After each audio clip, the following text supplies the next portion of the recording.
ಅಶುದ್ಧ ಧನದಿಂದ ಸುಖವು ನಶಿಸುತ್ತದೆ. ಅಶುದ್ಧ ಧನವಿದ್ದರೆ ಸುಖ ಕಳೆದು ಹೋಗುತ್ತದೆ, ಚಿಂತೆಗಳು ಹೆಚ್ಚಾಗುತ್ತದೆ. ಅಶುದ್ಧ ಮನಸ್ಸಿನಿಂದಲೇ ಅಶುದ್ಧ ಧನವನ್ನು ಸಂಪಾದಿಸುತ್ತಾರೆ. ಆಧುನಿಕ ಸಂಪತ್ತು ಏನಾದರೂ ಅಶುದ್ಧವಾಗಿದ್ದರೆ ಅದು ಸಂತೋಷವನ್ನು ಹಾಳು ಮಾಡುತ್ತದೆ. ಶುದ್ಧ ಆಹಾರದಿಂದ ಮನ ಮತ್ತು ದೇಹ ಶುದ್ಧವಾಗುತ್ತದೆ. ಶುದ್ಧ ಆಹಾರದಿಂದ ಮನಸ್ಸು ಮತ್ತು ದೇಹ ಎರಡು ಶುದ್ಧವಾಗುತ್ತದೆ. ಸ್ಮೃತಿಯಿಂದ ಭೋಜನವನ್ನು ಶಕ್ತಿಯುತವಾಗಿದೆ. ಇದು ನಮ್ಮ ಮನಸ್ಸನ್ನು ಮತ್ತು ದೇಹವನ್ನು ಶುದ್ಧಗೊಳಿಸುತ್ತದೆ. ಸ್ಮೃತಿ ಭೋಜನದಲ್ಲಿ ಶ್ರೇಷ್ಠತೆ ಇದೆ.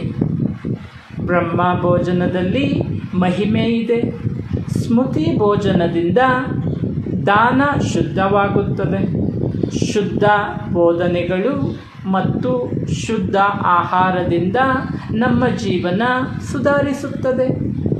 ಶುದ್ಧತೆಯ ಆತ್ಮಶಕ್ತಿ ಮತ್ತು ಆಶೀರ್ವಾದಗಳನ್ನು ನೀಡುತ್ತದೆ.